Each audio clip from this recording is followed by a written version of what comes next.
She assumed he was just another poor, disabled man left behind by the world. Every day, even with barely enough food for herself, she ensured he ate. But one morning, everything shifted. Who was he really? Why her? And what was he hiding? This story centers around Ada, a struggling young woman with calloused hands and a soft heart, and an old beggar people called Old Ben. What unfolded between them was something no one saw coming. Ada was 24. She sold simple meals, rice, beans, yam porridge from a tiny wooden shack under a tree on the side of a bustling road in Lagos. Her stall was barely standing, made of worn wood and rusted metal sheets. She wore broken slippers and a dress with several patches sewn in, but her spirit stayed bright. Even on hard days, she greeted everyone with warmth. "Good afternoon, sir." "You're welcome," she'd say with that small but steady smile. Each day started the same. Up before sunrise, stirring pots of food with tired arms while carrying the weight of loneliness. Her parents died when she was little and she had no siblings around. She lived alone in a one-room, space without electricity or clean water, just her and her dreams. While wiping her bench one afternoon, her friend Auntie Rose strolled by. "Ada," she asked, half teasing, "why you always smiling like you dey live soft life when you suffer just like we dey?" Ada laughed lightly. "Because crying won't fill my pot." That line lingered. Auntie Rose laughed it off, but Ada meant every word. She never had much, but she gave whatever she could. Her hands stayed generous even when her pockets were empty. Then came Old Ben. Each day, like clockwork, he'd push his battered wheelchair down the rocky road. The wheels dragged and squeaked, a sound folks nearby had come to ignore or mock. "Here comes that dirty man again," a boy muttered once. His legs were wrapped in old cloth, his clothes torn, his skin coated in dust. Most folks crossed the road or held their breath as he passed. Some claimed he was mad, others just pitied him. But Ada, she never looked away. She called him Old Ben. One hot afternoon, Ada spotted him rolling toward her stall. He seemed weaker than usual. "You didn't come yesterday," she said gently. "I was too tired," he murmured. "No food for 2 days." She glanced at her table. Only one plate remained, her own lunch. But she didn't hesitate. She picked it up and placed it before him. "Eat!" He looked at the food, then at her. "You're giving me your last meal again?" She nodded. "I'll cook when I get home." His hands trembled as he lifted the spoon. He didn't cry, but his eyes told a story. One of quiet suffering, one of deep gratitude. Onlookers didn't understand. "Ada, why do you keep feeding that man?" a woman asked. "If I was the one in that wheelchair, wouldn't I wish someone cared?" she replied. Old Ben never begged, never stretched his hands or called out. He simply sat by her stall every day, his eyes low, his words few. His wheelchair barely held together, one wheel bent, the rest grinding with every push. Yet Ada brought him hot meals. Rice, beans, yam. Whatever she cooked, he ate. One afternoon, just after she served 2 schoolboys jollof rice, she looked up and saw him. "Old Ben," she said softly, handing him a plate with 2 small pieces of meat. "Your food's ready." His eyes lifted. They softened. "You always remember me." Ada smiled.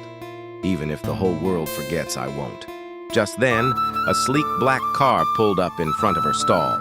A well-dressed man stepped out. White shirt, black trousers, polished shoes. He looked around, but his eyes stayed locked on Old Ben. Ada quickly greeted him, but the man said little. He just stared at Old Ben as if trying to recall a distant memory. Then he turned to her. "1 plate of jollof rice, add meat." She handed it to him. But as he accepted the food, he turned back toward Old Ben. Again, that same stare, silent, unreadable. He got into his car and drove away. Ada didn't know it yet, but life was about to change. What she thought was just a routine act of kindness would open the door to something she never expected. The man in the wheelchair wasn't just anyone. The next morning began like every other day. Ada swept around her tiny shop, set out the bowls, and checked her fire. As the sun climbed higher, she kept glancing at the road, waiting for that familiar squeaky sound. But the path stayed empty. By midday, her chest tightened. "No sign of him," she whispered. Worry crept in. She asked around. Auntie Rose was nearby, selling vegetables. "Auntie," Ada called, "you see old Ben today?" The woman laughed. "Maybe he crawled to another street. That man no get leg. You dey worry too much." Ada didn't laugh. She turned to two boys selling sachet water. "You see that old man in a wheelchair?" Both shook their heads. Even the bike man near the corner shrugged. "Maybe him don tire to sit for one place," he said, "or he don walk a go." But Ada felt something was wrong. She sat by her pot of jollof, staring at that empty corner. That small patch beside her shop where old Ben always parked his chair now felt too quiet, too empty. She barely touched her food. Customers came, but her eyes stayed dull. Her smile, gone. She served plates in silence, heart full of questions. Had something happened? Was he hurt? Was he gone? That night, in her cramped room, Ada sat on the floor. Her back leaned against the wall, her fingers clutching the last plate she'd served him. The room was still. The wind pushed lightly through the cracked window, and her heart beat loud in the silence. "Even when rain falls, he comes," she whispered. "Even when he's sick, he comes." But now, 4 days, no sign, no word. It didn't feel like absence. It felt like a message, like a pause in a story that was waiting to finish itself. And then came the envelope. It was the 5th day. Ada was slicing onions when a black car stopped in front of her stall. A man in a bright red cap stepped out. Tall, well-dressed, sharp eyes, no smile. He didn't say hello. He walked straight to her table and handed her a brown envelope. "What's this?" she asked, holding it with both hands. The man leaned in. "Read it. Don't tell anyone."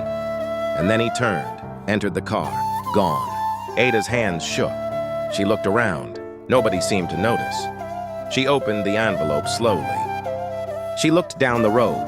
No car, no man, just her, just the paper. She folded it, pressed it to her chest, and stared at the sky. The clouds were thick. Her heart was louder now. By 3:30 p.m., Ada locked her wooden door. 2 turns of the key. "God, go with me," she said. She got into a tricycle. "Green Hill Hotel," she told the driver. The drive felt like forever. Her hand gripped the envelope. Her thoughts bounced. What if it was a mistake? What if she got the wrong letter? But deep inside, she felt something big was waiting. The hotel looked unreal, tall, clean, glass shining like water. Security guards stood straight. One stepped forward. "Good afternoon, madam. Who are you here to see?" I got this letter," she said, handing it over. "It told me to come. My name's Ada." He glanced at the paper, then smiled. "Someone's waiting. You can go in." A man in a black suit appeared, said nothing but, "Follow me," and walked ahead. Ada followed. Her legs weren't steady. Her breath quickened. They walked down a long hall. He stopped at a brown door. "Someone's inside," he said. Ada paused. "Can I go in?" The man nodded. "Yes, you're safe." Her fingers touched the handle. Her heart pounded. She pushed the door open, and everything she thought she knew began to unravel. There in the middle of the room sat a man in a wheelchair. Her voice cracked. "Old Ben?" Ada stood frozen in the doorway, her breath caught, her eyes wide. The man in the wheelchair looked up at her and smiled. But this wasn't the old Ben she knew. His hair was trimmed, his face clean. No dirt, no tired eyes. He wore a crisp white shirt with gold buttons and a wristwatch that shimmered like it came from another world. Even the wheelchair was new, sleek, shiny, nothing like the creaky metal one she saw on the roadside. Staring like she was trapped in a dream. "My name isn't Old Ben," he said. "That was never my real name." Ada blinked. "My name is Mr. Dominic. I'm a businessman, a wealthy one. I own companies, hospitals, houses. I've spent years building things." She could barely whisper. "You're a rich man?" He nodded again. "Yes, but I got tired of the way people treat others. I was tired of seeing how kindness disappeared the moment you looked poor." He looked right into her. "So I decided to go out into the streets, dressed in rags, sat quietly. I wanted to see who would stop, who would care. Ada's eyes filled. She looked away, then back. But I didn't help you because I knew anything. I didn't know. I know, he said. That's exactly why you're here. He leaned forward. Every year, I choose a few people who show real kindness. Kindness that asks for nothing. People who give from what little they have, not because they have to, but because it's right. Ada covered her mouth with her hands. Her shoulders trembled. I thought you were just someone with nothing. Mr. Dominic nodded. And you gave me everything. There was a silence, a deep one. Then slowly, he placed both hands on the arms of the wheelchair and stood. Ada gasped. Her voice cracked. You can walk? He nodded, standing tall. Yes, I can. She stepped back, overwhelmed. But why pretend all this time? I needed to know if anyone would still look at me with care, even when I looked broken, dirty, forgotten. He took a few steps closer. You didn't flinch, you didn't turn away. You fed me with joy when you barely had enough for yourself. Ada wiped her face. She wasn't crying out of fear, just disbelief. Everything around her started to spin. The envelope, the hotel, the new clothes, his true name. And then Mr. Dominic said the words that shifted everything again. Come with me. There's something I want to show you. It's part of your reward. Ada swallowed hard. Reward? Yes, he said with a soft smile. You gave without asking. Now, I want to give you something that lasts. She stood slowly, still unsure. Her feet moved on their own, following the man who used to sit in the dust. The hallway outside the room was quiet. Two men in dark suits stood waiting. As they stepped out, the doors opened to a scene that looked like something from a film. 5 shiny black SUVs lined the hotel entrance. Big, bold, men in suits stood by each one. Mr. Dominic walked ahead. One of the men opened the first car's door. He turned to Ada. Come in. She stepped in, heart racing. Not out of fear, but from the unknown waiting ahead. The cars moved through Lagos slowly. People walked by. Shops buzzed. But Ada barely noticed. What could he possibly be taking her to see? The ride lasted about half an hour, but Ada lost track of time. Her thoughts were all over the place. About Mr. Dominic, about how much she didn't know, and about where they were headed. Everything around her felt like a scene she'd never imagined herself in. The convoy finally turned into a clean, quiet street. The noise from the city faded. These buildings looked brand new. Fresh paint, neatly trimmed hedges, big signs on glass walls. Ada had never been to this side of town. Then the cars stopped. Mr. Dominic stepped out first, his steps steady, calm. A guard opened Ada's door. She stepped out, looked ahead, and froze. In front of her stood a huge, beautiful building. Not a shack, not a food stall, but a grand, standalone restaurant. Glass walls stretched from top to bottom, shiny golden door handles, flower pots at the entrance, smooth white walls, the kind of place she'd only seen from far away. Her mouth opened slightly, but it was the sign that took her breath away. ADA's Place, home of sweet meals. She blinked fast, her voice barely a whisper. That's my name. Mr. Dominic nodded beside her. Yes, it's yours. She turned to him, stunned. You mean this place? He reached into his pocket, pulled out a bunch of keys, and held them out to her. Go inside. Her hands trembled as she reached for them. She walked slowly to the door, keys shaking in her grip. She opened it. What she saw inside made her knees weak.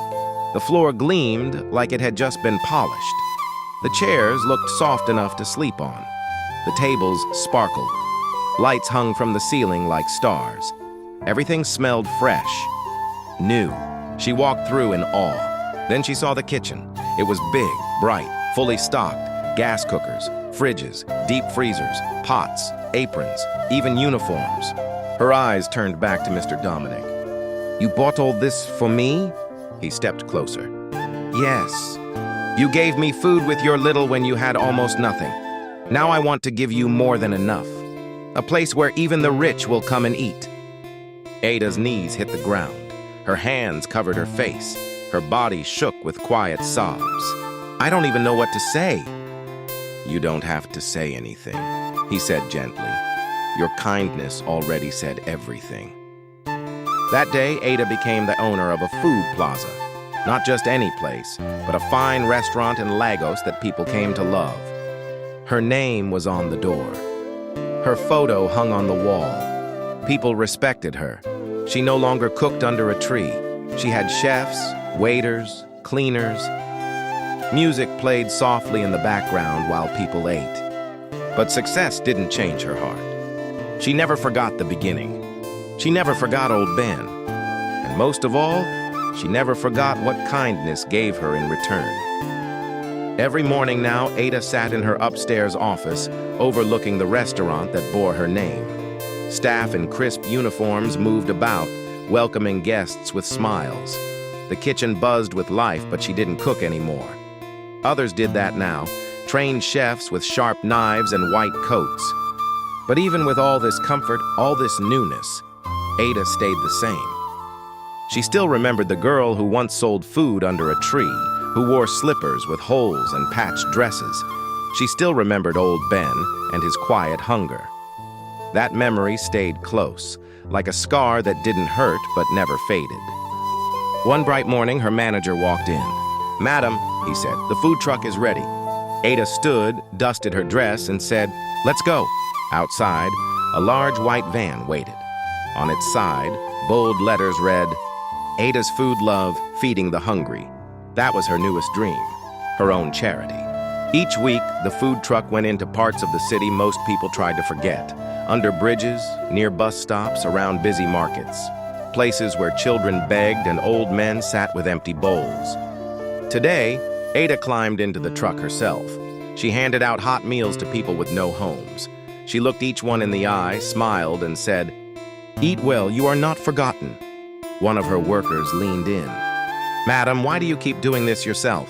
Ada touched her chest softly. "Because kindness brought me here. I have to give it back." The worker nodded.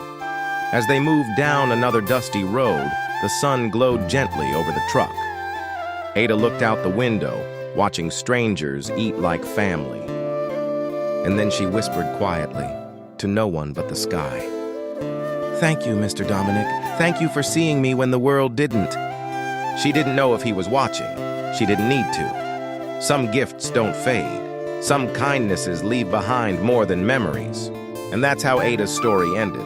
Not in riches, not in fame, but in something far deeper. A full heart, a full table, and streets still waiting for someone to care. What began as a simple gesture, a plate of food, turned into a ripple that changed not just Ada's life, but the lives of many. She didn't give because she hoped for reward. She gave because something in her refused to walk past hunger. And that decision, that single choice to care, unlocked a future she could never have imagined. This story isn't really about luck or wealth. It's about how ordinary kindness can lead to something much bigger than any of us expect. Ada's journey reminds us that true giving often comes quietly. No cameras, no applause, just a tired hand offering a warm meal, a quiet smile shared with someone the world ignores. So maybe the question isn't, what do I have, but what can I give? Because sometimes the reward isn't waiting down the road. Sometimes it's already sitting quietly beside us, waiting to see if we'll notice. If this story moved you or made you pause and think, don't forget to like the video. It helps more people discover stories like Ada's. Want more real-life stories with heart? Subscribe to the channel so you don't miss what's coming next. We've got more powerful narratives on the way. And if you know someone who could use a little hope or a gentle reminder that kindness still matters, share this story with them. Your support keeps this space alive. Thank you for being here.